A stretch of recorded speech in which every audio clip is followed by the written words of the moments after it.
Welcome back ناظرین، آپ کو رمضان کی اس لائیو نشریات میں ایک بار پھر سے خوش آمدید کہتے ہیں اور اپنی گفتگو کا سلسلہ وہیں سے دوبارہ جوڑتے ہیں۔ ڈاکٹر صاحب، ایک واقعہ ہے کہ حضور نبی کریم صلی اللہ علیہ وسلم کو ایک ماہ کے لیے اپنی ازواج مطہرات جو ہیں ان سے شاید کوئی ناراضگی ہو گئی تھی، اور پھر آپ جو مسجد نبوی ہے اس کی چھت پر کوئی ایک مہینہ رہے۔ وہ کیا واقعہ ہے، اس حوالے سے ہمیں تھوڑا سا بتائیے گا۔ اس میں سر ایک تو آقا علیہ السلام کی جو ناراضگی ہوئی تھی وہ اس بنیاد پر تھی کہ جیسے ازواج مطہرات دنیاوی معاملات میں کسی چیز کی جو ڈیمانڈز ہوتی ہیں، آپ یہ تو دیکھ لیں نا کہ سیدہ عائشہ رضی اللہ تعالیٰ عنہ خود فرماتی کہ 2 ماہ تک اہل بیت کے گھر میں چولہا نہیں جلتا تھا، تو کوئی خاص ڈیمانڈز بھی نہیں تھی، لیکن اس کے باوجود جو دنیاوی چیزوں کی ڈیمانڈ ہوتی ہے تو آقا علیہ السلام نے کیونکہ اختیاری فقر اختیار کیا تھا کہ اللہ کے رسول نے فرمایا بائی چوائس کہ میں اللہ تعالیٰ نے مجھے فقر دیا اور میں اس کے اوپر مجھے کوئی فخر والی مجھے اس کو کوئی آر نہیں ہے کہ اللہ تعالیٰ نے مجھے جو ہے وہ فقیری والی، یہ فقیری وہ گداگاری والی نہیں ہے، یہ فخر کی بات ہے۔ تو حضور اکرم صلی اللہ علیہ وسلم کا کیونکہ یہ تھا، اس لیے سورہ احزاب کے اندر اللہ تعالیٰ نے جو ہے ازواج مطہرات سے مخاطب ہو کے یہ کہا کہ اگر آپ کو اللہ اور اس کے رسول کا ساتھ دیا، یعنی ہیں وہ بیویاں آقا علیہ السلام کی، لیکن اللہ تعالیٰ نے اپنا بھی اس میں انتخاب، اپنا جو ہے وہ انوالومنٹ شو کی کہ اگر آپ اللہ اور اس کے رسول کا ساتھ چاہتی ہیں تو پھر آپ کو یہ ساری دنیاوی معاملات کو چھوڑنا پڑے گا۔ ہاں اگر تم دنیا کی زیب و زینت چاہتی ہو تو آؤ ہم تمہیں مال دے دیتے ہیں، پھر لیکن تمہیں رسول اللہ کا ساتھ نہیں ملے گا۔ تو اس وجہ سے یہ تقریباً 1 ماہ کا عرصہ آقا علیہ السلام یہ پورا واقعہ کیا تھا کہ لوگ جو ہے اس حوالے سے اس ٹائم انہیں لگا کہ شاید کوئی طلاق نہیں بالکل نہیں، ایسی نہیں۔ حضور اکرم صلی اللہ علیہ وسلم اپنی تمام ازواج مطہرات سے الگ ہو گئے، تقریباً 1 ماہ تک آقا علیہ السلام کسی بھی جو ہے حجرے کے اندر آقا علیہ السلام نہیں گئے۔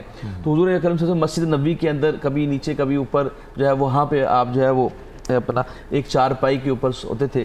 تو ایک دفعہ آپ آقا علیہ السلام نے اپنی قمیص مبارک اتاری ہوئی تھی اور دوپہر کا وقت تھا، اور حضور اکرم صلی اللہ علیہ وسلم کے پاس سیدنا عمر فاروق رضی اللہ تعالیٰ عنہ آئے، تو کیونکہ وہ کھجور کی چھال کی بنی ہوئی تھی چارپائی اور نیچے کوئی بسترا بھی نہیں تھا، اور وہ جو نرم و نازک گداز جس میں رسول صلی اللہ علیہ وسلم اس کے اوپر وہ نشانات پڑے ہوئے تھے نا، تو دوپہر کے وقت حضور کے جسم اطہر سے پسینہ بھی ٹپک رہا تھا اور ساتھ میں جو ہے وہ نشانات تھے۔ تو اس کو دیکھ کے نا سیدنا عمر فاروق رضی اللہ تعالیٰ رو پڑے، کہتے یا رسول اللہ صلی اللہ علیہ وسلم وہ جو جھوٹے ہیں، وہ عربوں یہ جو کیسر و کسرا والے اس کے خزانے ان کے پاس ہیں اور وہ اس کو جو ہے انجوائے کر رہے ہیں، اور آپ اللہ کے رسول ہو کے وجہ تخلیق کائنات ہو کے آپ کی یہ حالت۔ تو آقا علیہ السلام نے فرمایا اے عمر، تو کیا یہ نہیں چاہتا کہ ان کو صرف دنیا مل جائے اور ہمارے لیے آخرت بہتر ہو جائے؟ ہمیں اللہ آخرت مل جائے۔ اس ٹائم 11 ازواج مطہرات، پوری ساری جی 11، تو 2 کنیزیں، 2 باندھیاں اور 9 ازواج مطہرات ٹھیک ہے وہ موجود تھی۔ تو آقا علیہ السلام کا یہ واقعہ، اس سے یہ جو آپ نے بات کی کہ وہ اس میں جو خاص سبق ہمیں ملتا ہے وہ یہ ہے کہ حضور اکرم صلی اللہ علیہ وسلم نے دنیا کے اوپر آخرت کو ترجیح دی ہے، اور بائی چوائس یہ بات بتائی ہے۔ ہم یہ باتیں ڈسکس نہیں کرتے۔ حضور اکرم صلی اللہ علیہ وسلم کا جو حجرہ مبارک جس میں آقا علیہ السلام ابھی بھی موجود ہیں، علی بھائی آپ کو پتہ وہ کتنا چھوٹا ہے؟ آپ کو اندازہ ہے کہ سیدہ عائشہ فرماتی ہیں کہ حضور جب تہجد کی نماز کے لیے اٹھتے اور میں سو رہی ہوتی اس وقت، کیونکہ رات کو جلدی اٹھ جاتے تھے، تو میں سو رہی ہوتی تو حضور اکرم صلی اللہ علیہ وسلم جب سجدے میں جاتے تو میری ٹانگوں کو پیچھے کر کے سجدے میں جاتے، اتنی تھوڑی جگہ تھی۔ اندازہ لگا لیں۔ جیسے آپ نے بھی کہا کہ وہ جو فرمائش تھی دنیاوی حوالے سے، تو وہ آج کل کے دور کا اگر ہم کمپیریزن رکھیں تو جیسے اب عید قریب ہے تو بہت ساری خواتین جو ہیں، جو شوہر حضرات ہیں، ان کی انکم سے زیادہ کی فرمائش کر دیتی ہیں، تو جو جھگڑا ہے اس کا یہ ایک میجر ریزن بن جاتا ہے۔ تو اس واقعے سے ہم کیسے سبق حاصل کر سکتے ہیں، کیسے اس کو انٹرڈیلیٹ کر سکتے ہیں آج کے دور کے ساتھ؟ یہ تو ہر گھر کا جھگڑا ہے، ایگزیکٹلی میرے گھر میں بھی جھگڑا ہے، میری شادی میں میرا بھی یہ جھگڑا ہے، تو یہ تو جناب ہے۔ لیکن وہی چیز ہے نا کہ اگر انسان جو ہے وہ، اس لیے ہمیں تھا کہ اب پورا واقعہ جو تفصیل کے ساتھ بتائیں گے نا تو زیادہ ہم بہتر طریقے سے میسج دے سکیں گے۔ شاید کہا کہ جب ہم مکہ شریف میں تھے تو تب جو ہے ہماری ازواج مطہرات، وہ اس طرح بات تھی کہ حضرت عمر فاروق رضی اللہ تعالیٰ عنہ، کیونکہ یہ حضور اکرم صلی اللہ علیہ وسلم کیونکہ وہاں جا نہیں رہے تھے، اکیلے تھے، تو حضرت عمر فاروق نے فرمایا کہ جب ہم مکہ میں تھے تو اس وقت تو ہم بڑے باروب تھے، اور یعنی ہمارا بڑا روب تھا، اور آج یہ دیکھیں یہ عورتیں جو ہیں وہ ہمارے اوپر جو ہے وہ بااثر ہو چکی ہیں، ہم سے زیادہ موزور ہو چکی ہیں. تو اس کے اوپر حضرت عمر فاروق جو ہے وہ حضرت عمر فاروق بھی مسکرا رہے تھے. تو اس کے اوپر آقا علیہ السلام نے جواب نہیں دیا، بلکہ جواب وحی کے ذریعے آیا کہ بھئی اے نبی کی بیویو، اگر تمہیں مال و دولت چاہیے نا تو وہ ہم آپ کو دیتے ہیں، اور بے شمار دے دیتے ہیں. اس کو حضرت عائشہ رضی اللہ تعالیٰ عنہا کو حضور نے فرمایا اے عائشہ، اگر میں چاہوں، اگر میں خود چاہوں تو یہ احد پہاڑ سونے کا ہو کے میرے ساتھ چلے. اللہ، یہ نہیں ہے کہ وہ حضور اکرم صلی اللہ علیہ وسلم نے کوئی ان کے پاس یہ، حضور نے تو وہ سب کچھ خود اللہ کی راہ میں نشاور کیا، تو خود اس دنیا سے دور ہوئے تھے. تو کیونکہ ان کی تو آپ ازواج مطہرات کی تو بھی مثال نہیں دی جا سکتی. اس دن بھی ہم بات کر رہے تھے کہ کل ہم نے بات کی سیدہ خدیجہ کے اوپر کہ یا نساء نبی لستن کاحد من النساء، اے نبی کی بیوی ہو، تمہاری تو کائنات میں کوئی مثال ہی نہیں ہے. تو اب آپ اندازہ لگا لیں، کیونکہ فطرت عورت کی جو ہوتی ہے میری بہن، وہ آپ سمجھ سکتے ہیں کہ وہ ان کی ڈیمانڈ کرنا یا ڈیمانڈز جو ہوتی ہیں وہ تو ایک، لیکن یہ اس دن بھی میں نے بات کی تھی کہ انسان کرپشن کرتا ہی اپنے بچوں اور اپنی بیوی کی وجہ سے ہے، کہ جب وہ ڈیمانڈز بہت زیادہ ہو جاتی ہیں اور پھر وہ انسان کی اپنی سیلری میں یا اپنی انکم میں پوری نہیں ہوتی، تب وہ پھر دوسرا راستہ اختیار کرتا ہے. میرا خیال ہے کہ یہاں پہ حکیم صاحب کو بھی شامل گفتگو کرتے ہیں. حکیم عطاء الرحمن صدیقی صاحب ہمارے ساتھ موجود ہیں، اور ان کے متعلق جو ہے ہر شخص کو پتہ ہے کہ یہ نبض دیکھ کے جو ہے مریض کا جو ہے مرض اس کی نشاندہی کر دیتے ہیں. پرانے حکیموں سے، پرانے حکیموں میں سے ہیں یہ، کافی ویڈیوز بھی گئے ہیں. بالکل ایسے ہی ہے. تو حکیم صاحب کو آج دعوت دینے کا مقصد یہ ہے کہ رمضان المبارک میں ہر طرح کی چیز جو ہے ہم سحری اور افطاری میں کھا رہے ہیں، اور اس کے بعد میں دیکھ رہا ہوں کہ لوگوں کو جو ہے اسٹمک کے بڑے ایشوز ہیں، معدے کے بڑے ایشوز ہیں، پھر یہ جو کانسٹیپیشن اور قبض ہے یہ جو ہے جان نہیں چھوڑی. اس حوالے سے آپ جو ہے ہمیں بتائیے. بسم اللہ الرحمن الرحیم. جی محترم، اصل میں جو رمضان کا ایک ماہ ہے نا، یہ ہمارے سب کے لیے، مسلمانوں کے لیے ایک نعمت ہے. بالکل ایسے. اور آپ یقین کیجئے کہ یہ اللہ پاک نے اتنا بڑا مسلمانوں پر احسان کیا ہے کہ اگر یہ ایک ماہ ہمیں نہ ملتا تو شاید ہر سال ہر شخص جو ہے نا وہ ہارٹ فیلئر کا شکار ہوتا ہے. یعنی اس ایک ماہ میں روزے رکھنے سے جو ہمیں روحانی اسپریچول فائدے ملتے ہیں، وہاں میڈیکلی اتنے زبردست فائدے ملتے ہیں، جسمانی اتنے زبردست فائدے ملتے ہیں کہ ہماری باڈی کولیسٹرول سے پاک صاف ہو جاتی ہے، خون گاڑھا جو ہوتا ہے پتلا ہو جاتا ہے، آرٹریز جو ہیں وہ ان میں بلڈ شفاف خون، سالے خون جو ہے پیدا ہونا شروع ہو جاتا ہے شریانوں میں.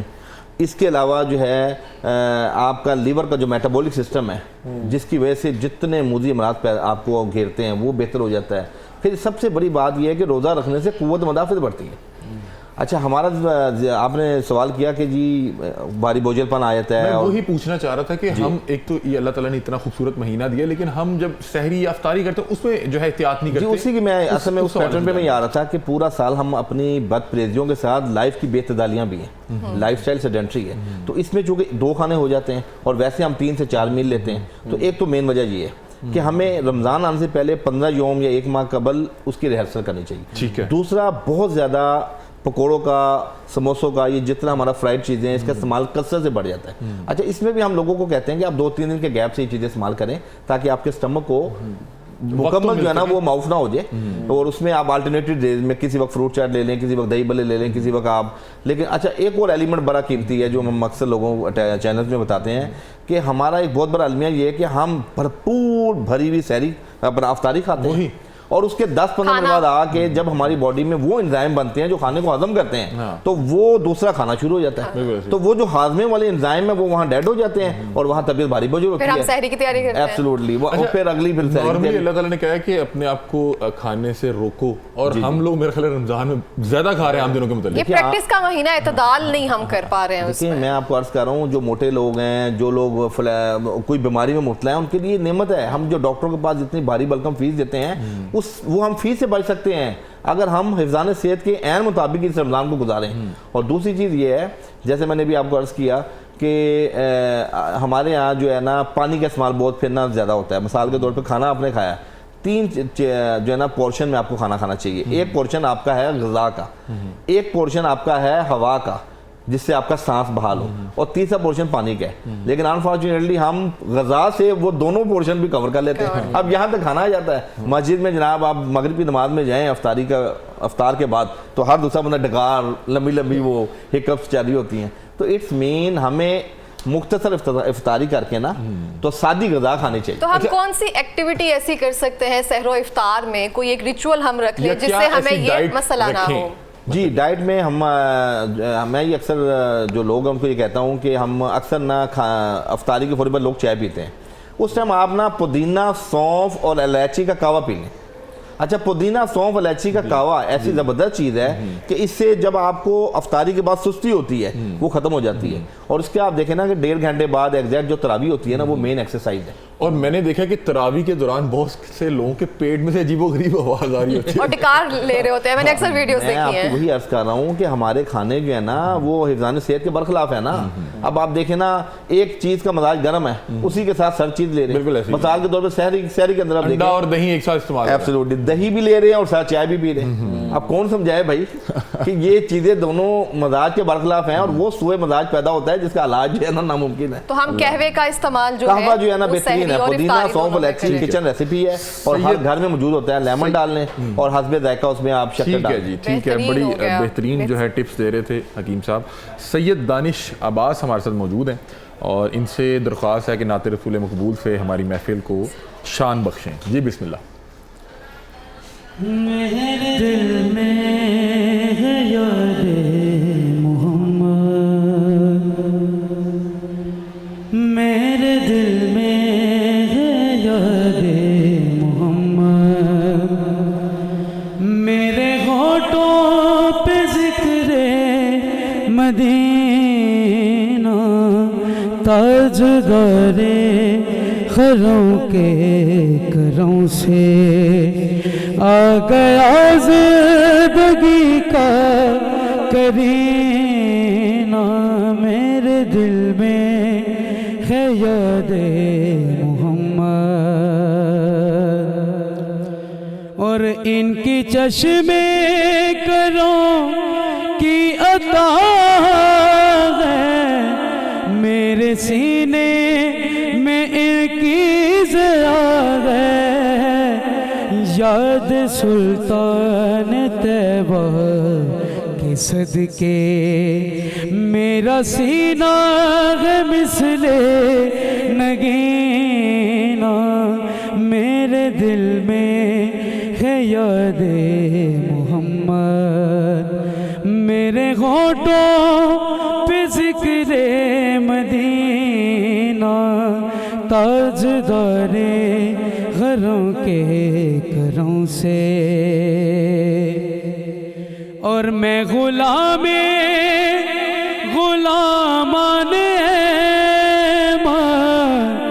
میں سگے آستانے محمد, قابل فخر ہے موت میری, قابل رشک ہے میرا جینا. میرے دل میں ہے یاد محمد, اور مجھ کو طوفان کی موجوں کا کیا ڈر, یہ بدل جائیں گی رخ بدل کر, کہ نا خدا ہے میرے جب محمد. کیسے ڈوبے گا میرا سفینہ, نا خدا ہے میرے جب محمد. کیسے ڈوبے گا میرا سفینہ, میرے دل میں ہے یاد محمد. اور دل شکستہ ہے میرا تو کیا غم, اس میں رہتے ہیں شاہ دو عالم, اس میں رہتے ہیں شاہ دو عالم. جب سے مہمان ہوئے ہیں وہ دل میں دل بن گیا ہے مدینہ جب سے مہمان ہوئے ہیں وہ دل میں. بہت بہت خوب. اور ٹرانسمیشن میں آگے بڑھتے ہیں. ہم دیکھتے ہیں یہاں پر ایک بہت ہی اہم جو موضوع ہے وہ ریز کیا ڈاکٹر وقاص جعفر نے. ہم نے بھی فرسٹ ایئر سیکنڈ ایئر سے لے کر مسٹر چپس جو ہے وہ ہمارے مضامین میں شامل رہتا تھا اور بڑے عرصے تک رہا ہے اور وہ ایک ہمیں بڑا دکھتا تھا. آپ کو بھی کتنا ٹائم ہو گیا درس نظامی کے سلسلہ سے گزرے ہوئے؟ جیسے کہ بھائی نے ابھی بتایا کہ اب سلیبس چینج ہو گیا, تو کتنے ٹائم لگا ہے اس کو چینج ہونے میں؟ ابھی سب نے نہیں کیا ابھی, کیونکہ اب پہلے تو ایسے تھا نا کہ ہر مسلک کا اپنا اپنا ایک بورڈ تھا, جیسے ایک وفاق المدارس ہے, ایک تنظیم المدارس ہے, تو اب کیونکہ ان میں اضافہ ہو گیا, اب ہر مسلک کے تقریباً 2-3 بورڈز بن چکے ہیں, تو کچھ بورڈز نے جو ہے وہ اس میں اضافہ کیا ہے, اور وہ جو ایک کہتے ہیں کہ جدید و قدیم کو دوبارہ سے نا انہوں نے اس کا دوبارہ سے احاطہ کر کے نیا ایک سلیبس بنایا. اس کے اندر بڑی اچھی بات ہے کہ ریفارمز ہوئی ہیں, اور جو بیسکس کتب ہیں سیرت کی ان کو پڑھایا جاتا ہے. کچھ انیشیل لیول پہ پڑھایا جاتا ہے, کچھ جو ذرا ضخیم کتابیں ان کو ذرا اوپر والے لیول پہ پڑھایا جاتا ہے. اور یہ لیکن ریسنٹلی 2-3 سال ہی ہوئے ابھی. اچھا مفتی صاحب, آپ مجھے بتائیں کہ نبی کریم صلی اللہ علیہ وسلم کا جب بچپن کا دور تھا تو وہ کس طرح سے گزرتا تھا اور کن لوگوں کے ساتھ زیادہ ٹائم گزرتا تھا, اس حوالے سے کچھ روایات موجود ہیں؟ جی بالکل. بسم اللہ الرحمن الرحیم. میں اسی بات سے ہی کنٹینیو کرتا ہوں. ہماری ایک کتاب ہے سیرت رسول صلی اللہ علیہ وسلم, اور اس میں اسی طرح چیپٹرز کو ڈیوائیڈ کیا گیا, اور آئی گیس اس کو اب اپڈیٹ کر رہے ہیں, اور کچھ نے کر بھی دیا. جس طرح آپ نے بتایا ڈفرینٹ بورڈز ہیں, انہوں نے اس کو اپڈیٹ کر دیا ہے. تو ہمیں حضور فخر عالم صلی اللہ علیہ وسلم کے اگر اس بچپن کو دیکھتے ہیں, آپ نے وہی تعلیمات آگے اصحاب کے جو آپ کی اصحاب کی جو اولاد تھیں, یا حضور فخر عالم صلی اللہ علیہ وسلم جب تعلیمات کے لیے بیٹھا کرتے تھے ممبر پر, حضور صلی اللہ علیہ وسلم جلوہ گر ہوا کرتے تھے, تو آپ اسی انداز میں وہی تعلیمات اللہ تعالیٰ کی طرف سے جو, اور وہی تعلیمات جو حضور فخر عالم صلی اللہ علیہ وسلم اصحاب کو سکھایا کرتے تھے, اور وہ ابھی تک ہمارے پاس چلی آ رہی ہیں. جس طرح میں نے پہلے بھی ایک روایت میں بیان کر رہا تھا اور وہ درمیان میں رہ گئی, کہ حضور فخر عالم صلی اللہ علیہ وسلم کی اس تربیت کا مطلب حضور فخر عالم صلی اللہ علیہ وسلم کے اس بچپن کا انداز اس حدیث سے بھی اور اس روایت سے بھی لگایا جا سکتا ہے.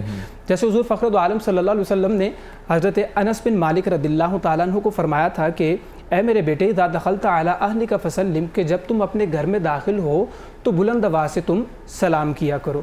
اب سلام ہر فرد واحد گھر میں داخل ہوتا ہے, سلام کا ریوارڈ کیا ملے گا, انعام کیا ملے گا؟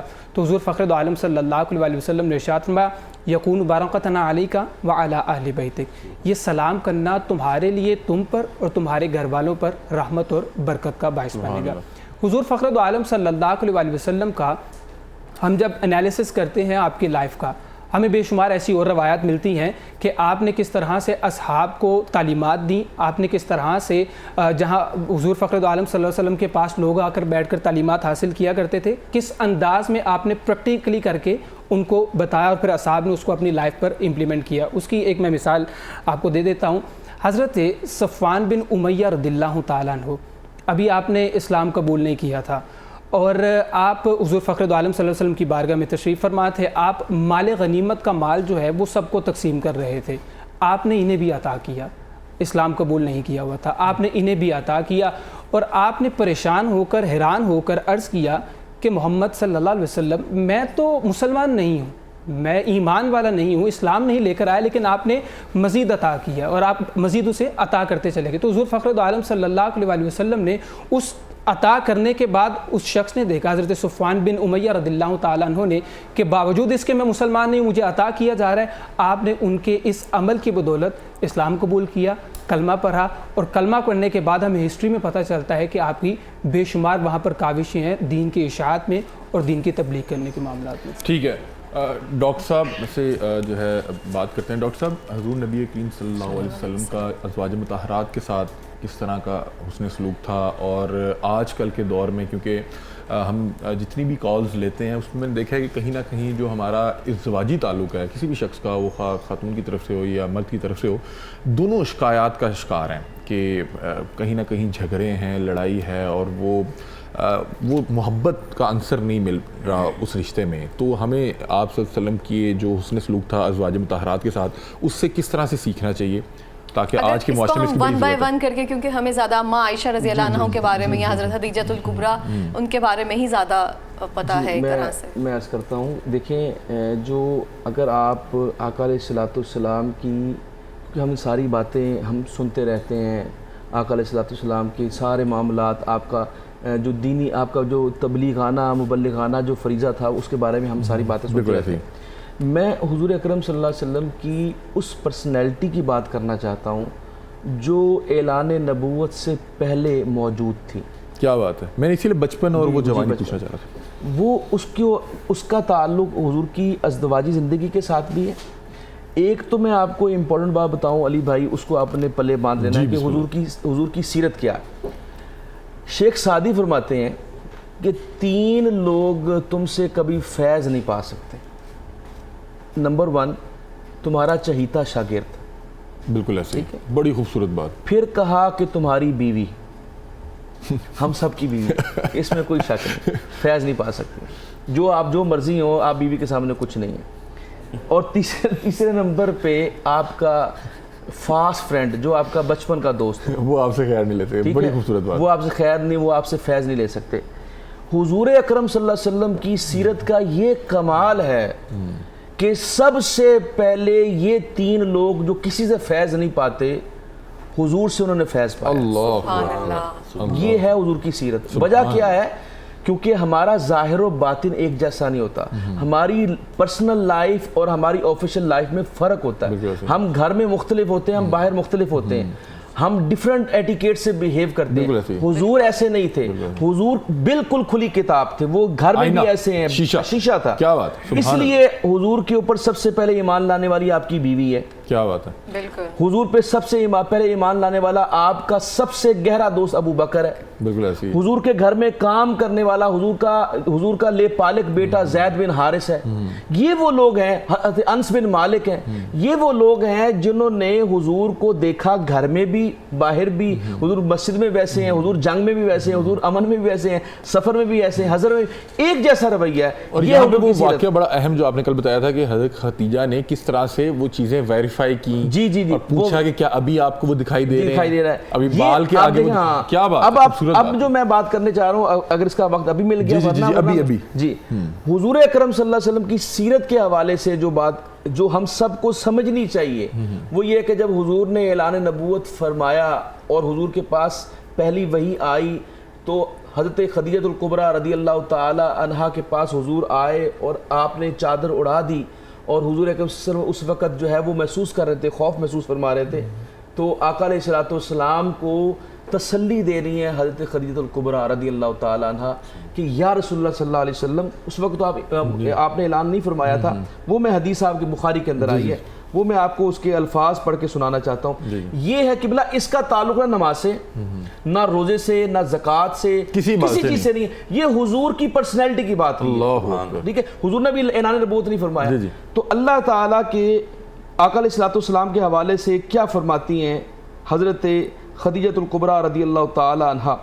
انہوں نے کہا کہ یا رسول اللہ صلی اللہ علیہ وسلم، آپ کو کبھی بھی آپ کا رب رسوا نہیں کرے گا. فواللہ لا یخزیک اللہ ابدا. یا رسول اللہ، یا محمد، آپ کو آپ کا رب کبھی بھی رسوا نہیں کرے گا. آپ پریشان نہ ہو، یہ فرشتہ ہی ہو، جیسے میں نے بات کی، یہ فرشتہ ہی ہوگا. آپ پریشان نہ ہو. کیوں؟ آپ کے اندر یہ 5 صفتیں موجود ہیں. یہ ہمیں اپنانے کی ضرورت ہے. یہ بڑی مشکل صفات ہے. پہلی صفت فرمایا انک لا تسلل الرحم. آپ صلہ رحمی کرنے والے، آپ رشتوں کو جوڑنے والے ہیں. اور حضور نے فرمایا مجھے اللہ نے حکم دیا ہے کہ جو مجھ سے توڑتا ہے میں اس سے جوڑتا ہوں. کیا بات. آج ہمارا رویہ یہ ہوتا ہے کہ بھائی یہ ہمارے گھر میں دانے بھیجتا ہے، اگر یہ مجھے سلام نہیں کرتا میں اس کو 100 مرتبہ سلام نہیں کرتا. یہ کون ہوتا ہے؟ بالکل ایسے. یہ رشتہ داریوں میں لڑائی جھگڑے اور آپ کو شادیوں پہ، آپ کو غمیوں کے اوپر یہ چیز نظر آئے گی، فلاں ناراض ہے، فلاں ناراض ہے. کیوں؟ ہم صلہ رحمی نہیں کرتے. میں چاہ رہا ہوں یہ 5 فوری طور پہ کر لیں کیونکہ ہم نے نام کی طرف بڑھنا ہے. جی جی بالکل. ایک صلہ رحمی، صلہ رحمی. ٹھیک ہے. پھر فرمایا وہ تصدق الحدیث، آپ سچ بولتے ہیں. بالکل ایسی ہے. تیسرے نمبر پہ فرمایا وہ تحمل العقل، آپ دوسروں کا بوجھ اٹھاتے ہیں. اللہ اکبر، کیا بات ہے. آپ دوسروں کا بوجھ اٹھاتے ہیں. پھر فرمایا بتقریب الضیف آپ کمزور کی مدد کرتے ہیں، جو پسا ہوا طبقہ ہے، جو بیوہ ہے، جو یتیم ہے، اس کی مدد کرتے ہیں. اور فرمایا وَتُعِينُ عَلَىٰ نَوَائِبِ الْحَقِّ آپ حق کے ساتھ کھڑے ہو جاتے ہیں جو مرضی ہو جائے. اور یہی وہ پانچ خصوصیات ہیں جو ہمیں دیکھنے کی ضرورت ہے کہ ہم ان معاملات میں کہاں پہ کھڑے ہیں. میرا خیال ہے کہ ہم یہاں پہ نعت رسول مقبول جو ہے وہ شامل کر لیتے ہیں. اور میں قاری صاحب سے درخواست کروں گا کہ بھائی جان پہلے بھی انہوں نے بڑا خوبصورت کلام پڑھا، دوبارہ ایک بار اپنی خوبصورت آواز میں یہاں پہ جو ہے جادو بکھیریں اور ہماری نشریات کو شان بخشیں.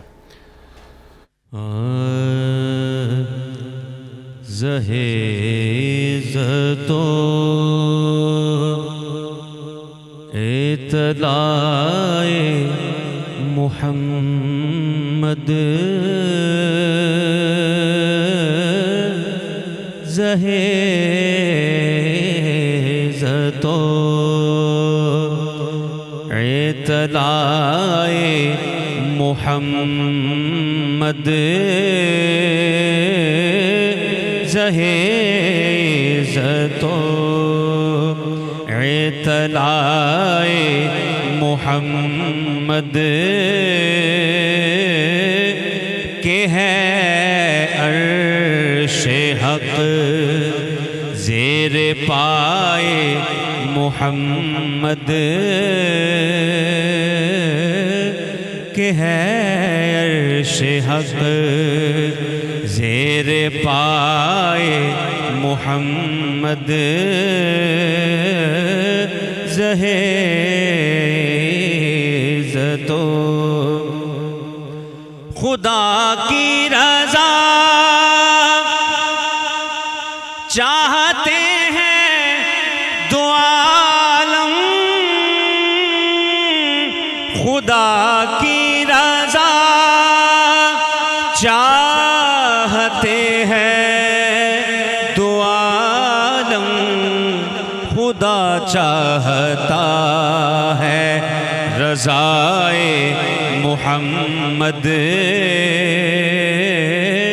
خدا چاہتا ہے رضائے محمد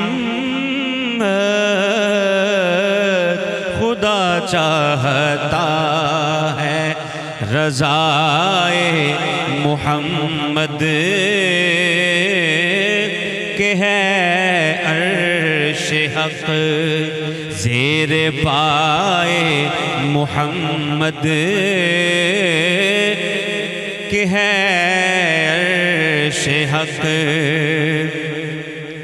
عصائے کلیم اژدہائے غضب تھا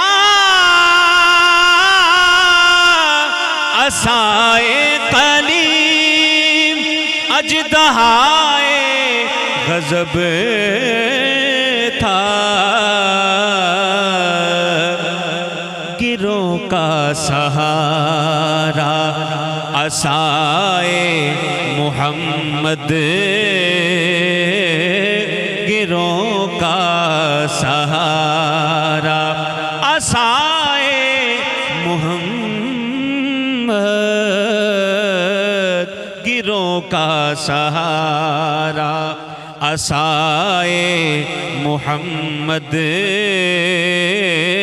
کہ ہے عرش حق رضا پل سے اب وجد کرتے گزریے رضا پل سے اب وجد کرتے گزریے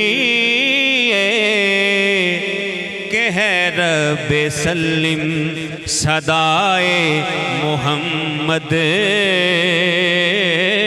کہ ہے رب سلم صدائے محمد کہ ہے عرش حق زیر پائے محمد کہ ہے عرش حق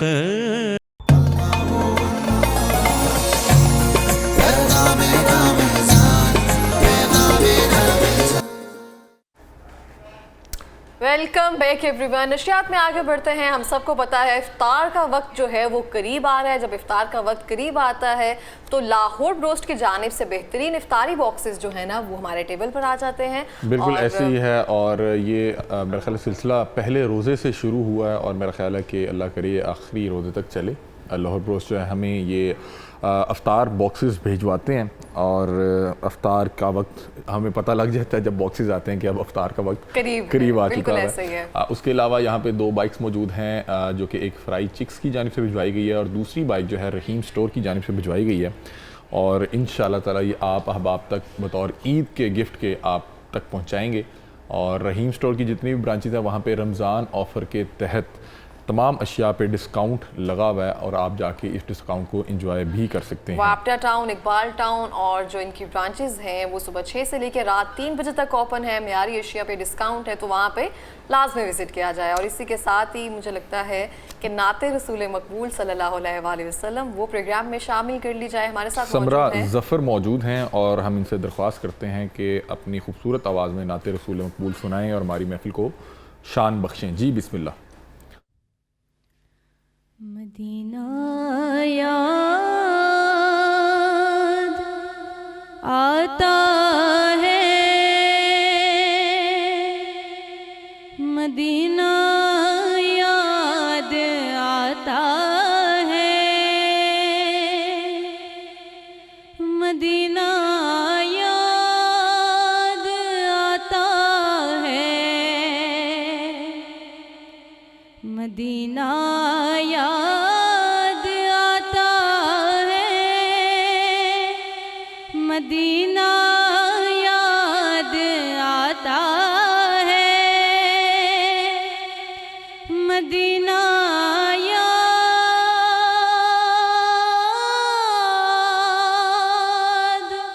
آتا ہے. در اقدس پہ حال دل سنانا یاد آتا ہے، مدینہ یاد آتا ہے، مدینے میں جو گزرا وہ زمانہ یاد آتا ہے، مدینہ یاد آتا ہے. ادب سے بیٹھ کر اس گنبد خضرا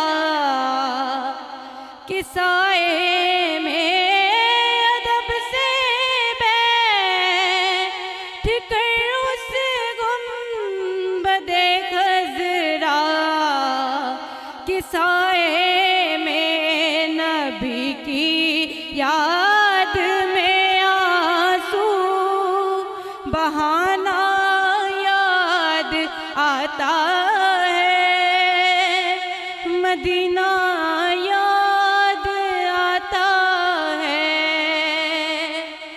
مدینہ یاد آتا ہے، مدینہ یاد آتا ہے، مدینہ یاد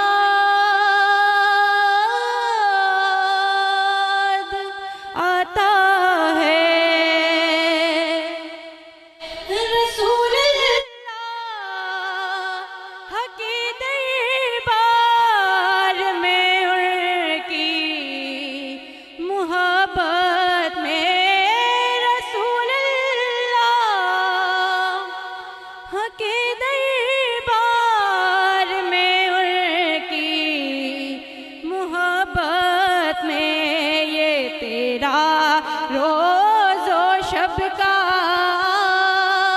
نہ جانا یاد آتا ہے، مدینہ یاد آتا ہے، مدینہ یاد آتا ہے، مدینہ یاد آتا ہے، مدینہ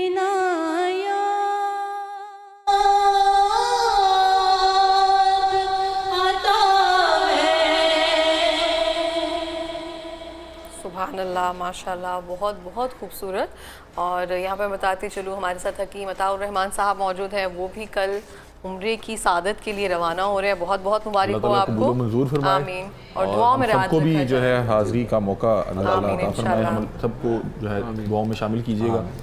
اور میرا خیال ہے کہ اپنے ٹاپک پر ہی واپس آتے ہیں۔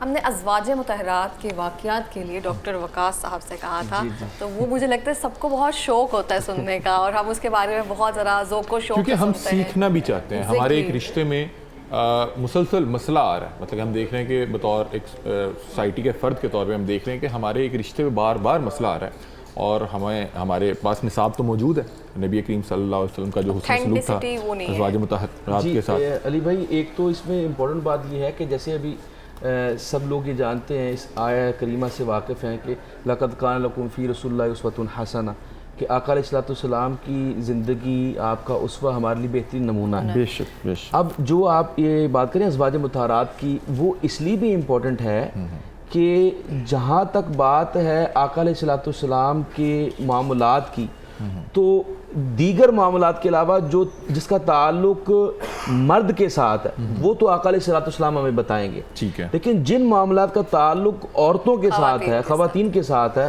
وہ لازماً ظاہر ہے کوئی عورت ہی بتا سکتی ہے۔ تو وہ حضور کی جو تربیت یافتہ عورتیں ہیں، ان میں ازواج مطہرات جو ہیں وہ سر فہرست ہیں۔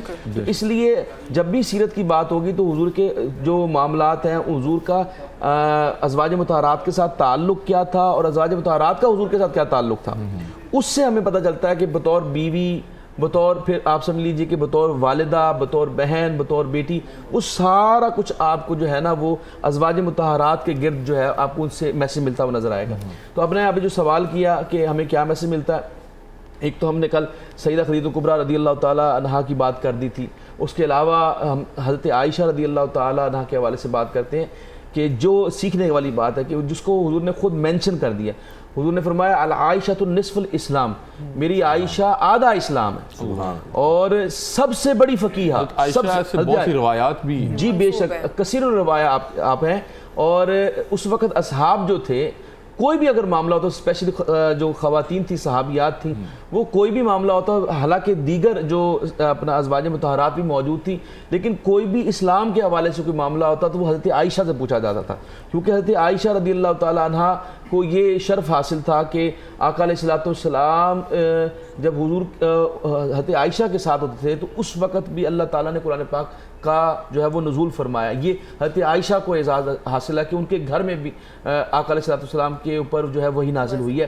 تو کہنے کا مقصد یہ ہے کہ حضور کا جو ازواج مطہرات کے ساتھ جو تعلق تھا، جو ابھی ہم نے وہ پچھلا واقعہ بھی جو ڈسکس کیا تھا، کہنے کا مقصد یہ ہے کہ اس سے کوئی بندہ اس بات کو نیگیٹو نہ لے، ازواج مطہرات جیسی کوئی خواتین نہیں ہیں، وہ جو انہوں نے کیا ڈیمانڈ۔ ایک چیز سوال ذہن میں آ رہا ہے اور میں صرف سوال دور کرنا چاہ رہا ہوں کہ جب ہم ازواج مطہرات کی بات کرتے ہیں تو ہمیں بہت زیادہ جو روایات ہیں وہ حضرت عائشہ اور حضرت خدیجہ کے حوالے سے ملتی ہیں، ام سلمہ سے جی، باقی جو ازواج ہیں ان کے حوالے سے جی ایک تو یہ بات ہے کہ حضرت عائشہ رضی اللہ تعالی عنہا اور ام سلمہ رضی اللہ تعالیٰ عنہ، یہ دونوں خواتین جو ہیں، دونوں امہات المومنین جو ہیں، ان کا جو ان کی جو عمر مبارک تھی وہ حضور کے ساتھ جو ان کا ساتھ ازدواجی تعلق قائم ہوا تو وہ بہت تھوڑا تھا، اس لیے کافی عمر آپ دونوں نے، سب سے آخر میں جو زوجہ محترمہ آقا علیہ السلام کا وصال ہوا ام سلمہ ہے، تو انہوں نے زیادہ وقت گزارا ہے، لہٰذا ان کے ساتھ بھی ظاہر ہے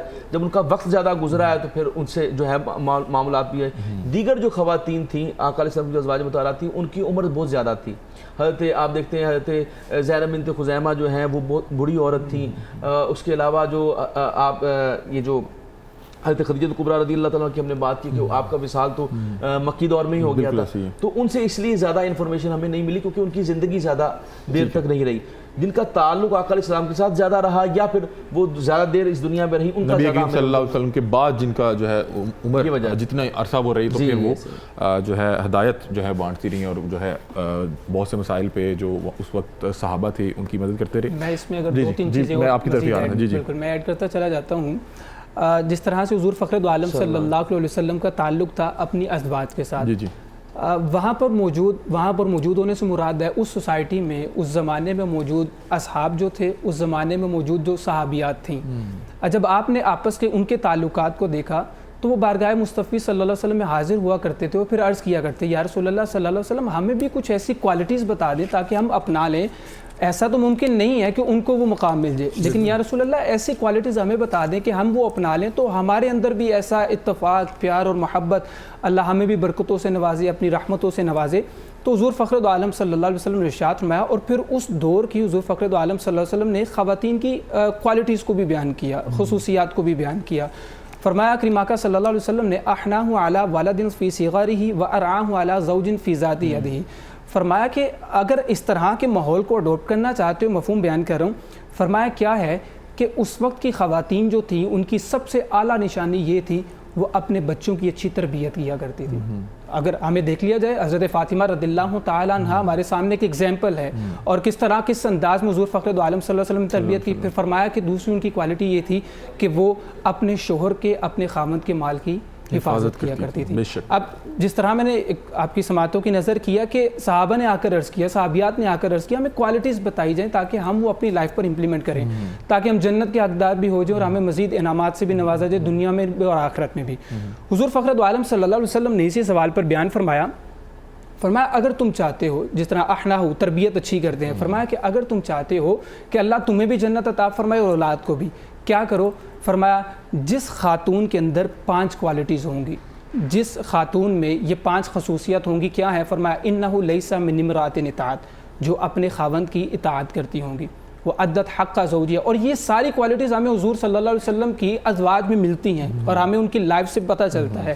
فرمایا وہ عدت حق زوجیہ، اور جو بیوی ہونے کا حق ادا کر دے، وہ تذکر حسنات ہی، اور اپنے شوہر کے احسانات کو یاد رکھے. اگر ہم دیکھیں حضور فخر دو عالم صلی اللہ علیہ وسلم کی لائف کو تو آپ صلی اللہ علیہ وسلم کے ازواج نے کس طرح آپ کے احسانات کو یاد رکھا اور کس طرح سے مشکل وقت میں بھی، کس طرح سے آسان حالات میں بھی آپ صلی اللہ علیہ وسلم کا کس انداز میں ساتھ دیا.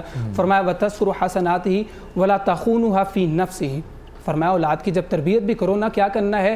فرمایا جو خاتون اپنے نفس کی حفاظت کرے اور اپنے شوہر کے مال کی حفاظت کرے. فرمایا حتیٰ کان بینہا و بین الشہداء درجۃ واحدۃ فی الجنہ. ان کو مقام کیا ملے گا؟ فرمایا مقام یہ ملے گا کہ اس خاتون میں اور شہداء کے درمیان صرف 1 درجے کا فرق رہ جائے. یہ اگر اس کے اندر یہ کوالٹیز 5 خصوصیت ایک خاتون میں ہونی چاہیے تو پھر اس کو شہداء کے جو ہے مرتبے اور ان کے مرتبے میں بتا رہے ہیں 1 درجے کا فرق رہ جائے، مطلب کہ شہداء کا کیا مرتبہ ہے. وقت کی قلت ہے، میں چاہ رہا ہوں حکیم صاحب کو بھی جو ہے شامل گفتگو کریں کیونکہ اب افطار قریب ہے، اور افطار میں میں نے دیکھا کہ لوگوں کو سٹمک کے بہت ایشوز ہیں، اور اس کی شاید ایک وجہ یہ بھی ہے کہ جب ہم افطار کرتے ہیں تو ہم یا سحر کرتے ہیں تو ہم بہت تیزی کے ساتھ کھا رہے ہوتے ہیں، ہم اس کو اچھے سے چبا نہیں رہے ہوتے. کیا یہ وجہ ہے کہ ہم کانسٹیپیشن اور اس طرح کے بہت سے مسائل کا سامنا کرنا پڑتا ہے، یا کھا کے ہم فوری طور پہ سو جاتے ہیں اس حوالے سے؟ جی بالکل. بیسیکلی جو دانتوں کا عمل ہے نا، اللہ پاک نے اسی لیے دانت بنائے ہیں کہ ہمارے جو سٹمک کا 50% کام کم ہو جائے. لیکن چونکہ وہ مغرب کی نماز قریب ہوتی ہے اور افطار بھرا ہوتا ہے دسترخوان جو ہے، تو وہ گھر والی خواتین بھی چاہتی ہیں کہ ہمارا خاوند یا ہمارا بچہ ہر چیز چکھے. تو وہ جلدی میں کھانے سے جو ہے نا بعض کا یہ ہوتا ہے کہ جو غیر ہضم شدہ خوراک ہے نا وہ انڈائجسٹڈ فوڈ میں جا کے اسٹوریج ہوتا ہے. ٹھیک ہے. اچھا ایسی صورت میں کیا ہے کہ جی زیادہ تر ہمیں چاہیے کہ جو اللہ کے نبی کریم صلی اللہ علیہ وسلم نے تلبینہ کا کہا ہے، رمضان میں تلبینہ بہت بڑی نعمت ہے. جو کا دلیہ پیور فائبر ہے، اور آپ کو پتہ ہے فائبر ایسی چیز ہے جو آنتوں کے اندر جتنی آبسٹرکشن بنتی ہیں، سدے بنتے ہیں، جس کی وجہ جو قبض کا باعث ہے وہ رفع ہوتی ہے. اس سے اوبیس تو نہیں ہوگا، موٹاپا تو نہیں آئے گا؟ جو کا دلیہ اینٹی اوبیسٹ ہے، یعنی موٹاپے کو بھی کم کرتا ہے. تلبینہ میں بادام بھی ہے، فائبر ہے، فائبر سے موٹاپا نہیں ہوتا. فائبر آپ کے اندر جتنے بیکٹیریاز ہیں اور جتنے رانگ بیکٹیریاز ہیں ان کو وہ لپیٹ کے خارج کرتا ہے. حکیم صاحب ایک چیز اور بھی میں آپ سے پوچھنا چاہ رہا ہوں کہ کچھ لوگ رمضان کو اپنی ڈائٹ اور اپنی فٹنس کے حوالے سے بھی بڑا سوچتے ہیں کہ چلے میں روزہ تو رکھ رہا ہوں تو میں اگر احتیاط کروں سحر و افطار میں تو میں اپنا وزن بھی کم کر سکتا ہوں. مجھے اس حوالے سے بتائیں کہ بہت سے لوگوں کو میں جانتا ہوں جو سحری اور افطاری میں پراپر میل نہیں لے رہے اس وجہ سے کہ چلے میں 30 دن میں اپنا وزن کم کر لوں گا. یہ جو فوری طور پہ وزن کم کرنا، یہ اس میں کوئی نقصان بھی ہے اس حوالے سے؟ دیکھیں یہ 2 چیزیں ہوتی ہیں. ایک تو جذبہ ہوتا ہے، نمبر 1. اور نمبر 2, کچھ اللہ پاک نے ہمیں ایسی نعمتیں عطا کی ہیں کہ اگر آپ زیادہ غذا نہیں بھی لیں گے, وہ مخصوص چیزیں لے لیں گے, جیسے کھجور ہے. اللہ, یعنی کھجور اگر آپ 1 یا 2 دانے لے لیں گے تو الحمدللہ آپ کو وہ کیلوریز مل جائیں گے جو نیوٹریشن باڈی کے لیے آپ کو پورا دن چلانے کے لیے کافی ہوگی. اسی طرح شہد ہے, آپ مشروبات میں بجائے مختلف دوسرے مشروبات پئیں, آپ شہد کا پانی پی لیں, شفا بھی ہے. کہ اللہ کے نبی نے فرمایا کہ جو شخص مہینے میں 3 دن صبح نہار میں شہد چاٹ لے, وہ پورا مہینہ موذی امراض سے بچا رہے گا. اور موذی امراض کیا ہیں؟ کرونا جیسے امراض, ڈینگی جیسے امراض, یہ یلو وائرس بیکٹیریا, یہ سارے موذی امراض ہیں. تو یہ کہ جب ہم نبی کریم صلی اللہ علیہ وسلم کے احکامات پر عمل پیرا ہوں گے تو یقیناً ہم ایک اچھی صحت پائیں گے. کچھ لوگ افطار سے پہلے کھجور کا بڑا کثرت سے استعمال کرتے ہیں, میں نے دیکھا لوگ 20 کھجوریں کھا جاتے ہیں, اس کا کوئی نہیں, وہ دیکھیں وہ غلط ہے. ٹھیک ہے, ہر چیز کو اعتدال میں کھایا جائے. ٹھیک ہے, ہم یہ کہتے ہیں کہ بحیثیت مجموعی جو ہمارا مزاج ہے بالخصوص پاکستانی لوگوں کا, منیمم 3 اور میکسیمم 7 کھجوریں. ہاں, لیکن اس کے اندر لحاظ رکھنا ہے کہ اگر ایک شخص کو شوگر ہے یا وہ بلڈ پریشر کا پیشنٹ ہے یا اس کا معدہ کمزور ہے. جیسے ایک بار ایک صحابیہ نے دعوت دی نبی کریم صلی اللہ علیہ وسلم کو, تو وہاں حضرت علی کرم اللہ بھی ساتھ تھے. تو آپ صلی اللہ علیہ وسلم نے وہاں ان کے گھر میں کھجوریں لگی تھی, تو خوشوں سے جو ہے نا کھجوریں تناول کرنا چاہیے. تو اتنے میں حضرت علی کرم اللہ نے بھی اپنا ہاتھ بڑھایا, تو آپ صلی اللہ علیہ وسلم نے روک دیا کہ علی تم تازہ بخار سے اٹھے ہو, تمہارا معدہ کمزور ہے, لہٰذا یہ ابھی تمہیں نفع نہیں دیں گے.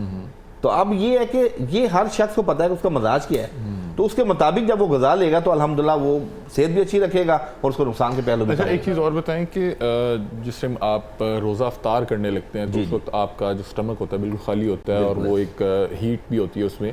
ہم فوری طور پہ بہت کوئی ٹھنڈا پانی یا بہت کوئی زیادہ میٹھا پانی استعمال کرتے ہیں, تو اس کا کوئی نقصان تو نہیں؟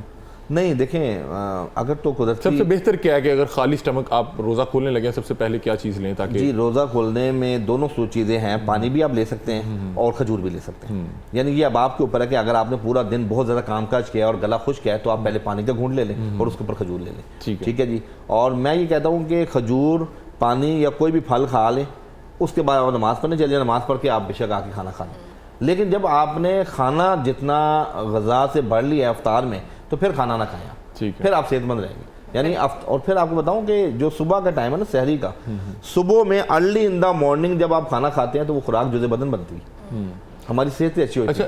ایک سوال بادشاہوں کی طرح سحری ہماری اس طرح سے ہونی چاہیے. میں چاہ رہا ہوں ڈاکٹر صاحب آپ سے کہ مجھے یہ سن کے بڑی حیرانگی ہوئی, مجھے کسی نے بتایا کہ اگر کوئی خاتون حالت روزہ میں کھانا بنا رہی ہے تو وہ چکھ سکتی ہے؟ جی بالکل چکھ سکتی ہے. اس میں روزے کی صحت میں کوئی فرق نہیں پڑے گا؟ فقہاء نے یہ فتویٰ دیا ہے اس پہ کہ اگر اس کا شوہر جو ہے وہ ذرا سخت مزاج ہو, جس کو یہ ہو کہ اپنا کہ یہ آپ نمک ٹھیک نہیں ہے یا میٹھا ٹھیک نہیں ہے, تو اس وجہ سے اس سے بچنے کے لیے, اس جھگڑے سے بچنے کے لیے وہ چکھ سکتی. لیکن چکھنا ہے علی بھائی زیادہ نہیں ہے, ذرا آپ چکھ سکتے ہیں. یہ بہت سے لوگوں کے مسائل ہیں, پیچھے مجھے آئی ایف پی پہ بھی بتایا گیا ہے. تو نہیں, میں پوچھ رہا ہوں کہ اس سے روزے کی صحت میں کوئی فرق نہیں پڑتا؟ بالکل نہیں پڑتا. یہ میں نے بتایا شوہر کیا ہے کہ حلق سے نیچے, حلق سے نہیں, وہ زبان سے چکھتے, زبان سے, لیکن وہ نگلنا نہیں ہے اس کو. آپ نے کبھی کھانا بنایا؟ نگلنا نہیں ہے, یہ ٹیسٹ بڈز جو ہے وہ چکھتے ہیں زبان سے, ٹیسٹ بڈز سارے زبان میں ہوتے ہیں, حلق سے نہیں. ٹھیک ہے, اور آپ اس کو تھوک دیں گے؟ جی تھوک دیں گے, آپ چکھ کے تھوک دیں گے. ٹھیک ہے جی. میرا خیال ہے کہ آج کی نشریات کا وقت تقریباً اتنا ہی تھا, اور آج 11واں روزہ تھا, اور تمام احباب سے درخواست ہے کہ اس جو بابرکت گھڑیوں کو اپنے لیے جو ہے یادگار بنائیں اور ایمان اور احتساب کے ساتھ ان روزوں میں اپنی عبادتیں کریں, روزوں کو رکھیں, تاکہ یہ رمضان آپ کے لیے باعث مغفرت, باعث نجات بنے. اور میں یہاں پہ ہماری جو میک اپ ٹیم ہے ان کا شکریہ ادا کرنا چاہوں گا, جو ہمیں تیار کرتے ہیں اور بڑا خوبصورت تیار کرتے ہیں, بالخصوص اکرام بھٹی, وجاہت, نزمیل اور فرحان, اور بھی ہمارے دوست احباب ہیں. میرا خیال ہے کہ آج ٹرانسمیشن کا وقت جو ہے اتنا ہی تھا, اختتام کو پہنچتا ہے, اور ملیں گے اگلی ٹرانسمیشن میں. اور میں درخواست کروں گا جاتے ہوئے کہ قاری صاحب جو ہیں ہمیں ایک خوبصورت کلام سنائیں, کیونکہ افطار میں کچھ وقت ہیں تو ہم چاہ رہے ہیں کہ اس کو پروڈکٹیو بنایا جائے. بہت شکریہ جی, اللہ حافظ. محمد کی جس پر نظر ہو گئی, محمد کی جس پر نظر ہو گئی, وہ ہستی بڑی محترم ہو گئی. محمد کی جس پر نظر ہو گئی, نہ خوف لحد ہے محشر کا ڈر، نہ خوف لحد ہے، نہ خوف لحد ہے، نہ محشر کا ڈر، میری زندگی بے خطر ہو گئی، میری زندگی بے خطر ہو گئی، وہ ہستی بڑی محترم ہو گئی، محمد کی جس پر نظر ہو گئی، عقیدت کی شمع جو